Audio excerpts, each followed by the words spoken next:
comeback for that. There's no comeback. You might as well just delete your Twitter and come back when you beat Ruiz. There's no comeback for that. Mo says Joshua lost the fight on purpose to delay the Wilder fight. # conspiracy. If he did that, that is the weirdest possible way to get out of doing something. And you're the champ. You're the champ. I get it. Wilder is he's a monster. Wilder is one of the best that I've seen. But you cannot run from that fight. You can't run from that fight. You, as in Joshua, should want that fight so that you can solidify your legacy. And a lot of times, I get it, sports and boxing, period, may not necessarily be about your legacy. It may just be about you getting your money. But 2020, I think we're really about to have the Wilder Joshua fight. But it's going to have to be, obviously, after the rematch of Ruiz Joshua. But only time will tell. If the money's right, the fight's going to happen. But I think 2020, third or fourth quarter, I think we're going to see that fight go down. Then Joshua manager was making excuses that he was not ready for that pressure. What pressure? You're fighting some dude off the street. You're fighting some dude that just found out 3 weeks ago he was going to fight you. Maybe he's talking about the pressure of being in Madison Square Garden. But I think Joshua will bounce back. With all that being said, I think he'll bounce back. I think he'll beat Ruiz. I think he's still the better boxer. He had a bad night. Bad nights happen to everybody. Triple G. I didn't think Triple G was going to lose to Canelo. And it really could have went either way if you go by the numbers. But now here's the major story to talk about. Anthony Joshua took a photo with someone. I don't know when it was, and the photo has surfaced. I want to. If you don't know who this is, I want you to take a wild guess of who Anthony Joshua took a photo with. None other than Aubrey Drake Graham. Yeah, he took a photo with Drake. As much as we don't want to think, if you don't want to think the Drake curse is real, I think it's real. Joshua got beat fair and square, but I wonder. And he even said it on Twitter. He said, "I'm going to break the curse." Well, guess what? You did not break the curse. You did not break the curse. You didn't break the curse, my friend. He'll bounce back, though. I think he will. All right, so great sports weekend. Great sports weekend. We got NBA Finals coming up on Wednesday, like I said, and Friday. But let's get to the Benny Awards, to the top performers of the weekend. Put them in the chat room. Put them in the chat room. And also Champions League Soccer. If you're not a soccer fan, you should at least go check out the highlights of this one. It was a good one. Liverpool defeats Tottenham 2-0. Liverpool now has 6 Champion League titles, so shout out to them. Round of applause. To get 6 of anything is great.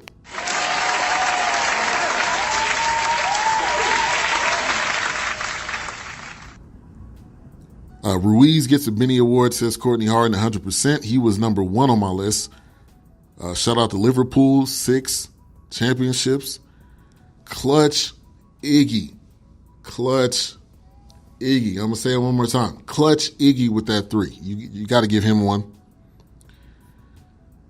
DeMarcus Boogie Cousins coming in, starting. He hadn't started a game since probably, I don't even know if he started at all for the Warriors. So I'm going to say back with the Pelicans. And he came in and gave you great minutes. Great minutes. So those are my Benny Award winners for all the great performances from the weekend. So I want to talk about a movie that I seen this weekend. Since we got time left, we got about 6 minutes left in the show. Have any of you guys seen, you can still put your Benny Awards in the chat room. I'll still shout those out before the show's over. Benny to Steph and Iggy. For Iggy saying Steph is the reason he plays. Mo also says, per Drake, hashtag break the curse 6119. Steph and Iggy, yeah. The whole Warriors team, I mean, they are the Patriots. They're the Patriots of the NBA. Not the cheating side, but the next man up side. You know they have Tom Brady. You get that. Everybody knows that. They really don't have a great running back. They don't have a great at anything else on that roster. And next man up, which they clearly had to run. They clearly had to say strength in numbers. It wasn't just a saying this game. It was actually something they had to do.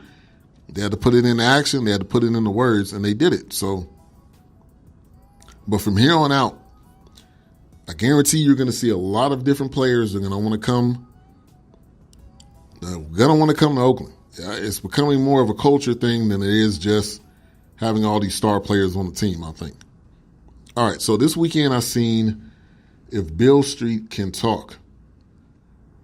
I was wanting to see Fences. I thought it was on Hulu, but it's no longer on Hulu. So we seen If Beale Street Can Talk. I thought it was a great movie. The ending I wish was better because the ending was pretty depressing.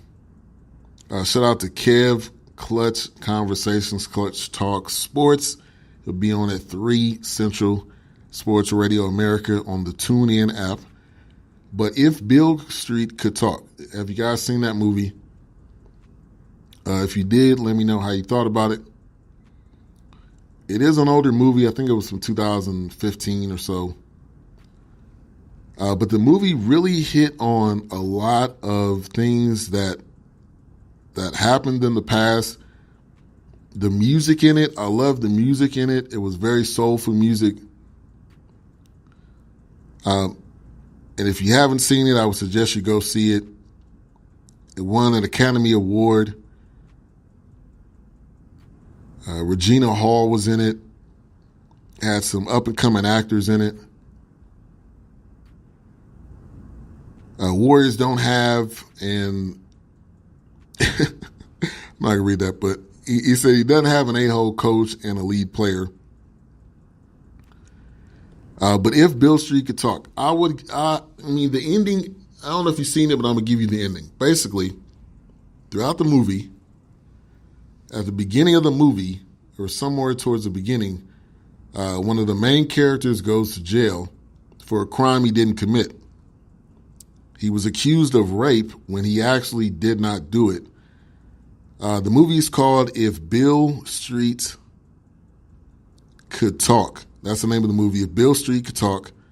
Won an Academy Award. Regina Hall. There was some upcoming actors in it. But in the movie, the guy goes to jail for something he didn't do. He ends up staying in jail basically the whole movie because his family did everything they could to try to get him out. This is during a time where racism was definitely huge.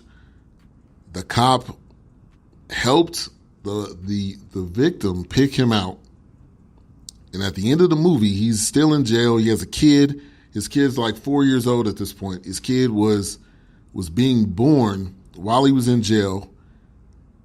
But the movie basically portrayed the two main characters' relationship before he went to jail, which I thought it was beautiful. Just this, the love, black love. I thought it was beautiful. I didn't like the ending. So the two main characters were Stephan James and Kiki Lane. Also, like I said, Regina Hall was in it. Michael Beach, the guy from Waiting to Exhale. Brian Tyree Henry, one of the main characters from the TV show Atlanta. And actually it came out last year, but I just thought the way the movie was put together, I thought it was a good movie. Like I said, I didn't like the ending because I thought he was going to get out of jail, but he didn't get out of jail, and he was still in jail. Melvin says, it's been ill like myself, ? Now, is that ill in a good way? Oh, it's been a third like myself. Yes, I am. That's where BS3 comes in at. Ben Sutter the third. Mostly family and friends and call me Trey. So, yes, I am the third. But if Bill Street could talk, I would give it probably A-. I didn't like the ending. But, yes, I am the third. And I want to thank everybody for tuning in to today's show, Weekend Wrap-Up Show, episode 131. See you in the Bay Aubrey. That's my new laugh track. I'm going to use that until the end of time. Kawhi's laugh. Tomorrow I will be back on with the Dope Music Podcast. We will have some new music to listen to. So make sure to tune in. Have a good rest of your day. God bless. God is love. I got the conference call phone ringing. I'm not sure why. But have a good rest of your day. Peace. I'll be back on tomorrow.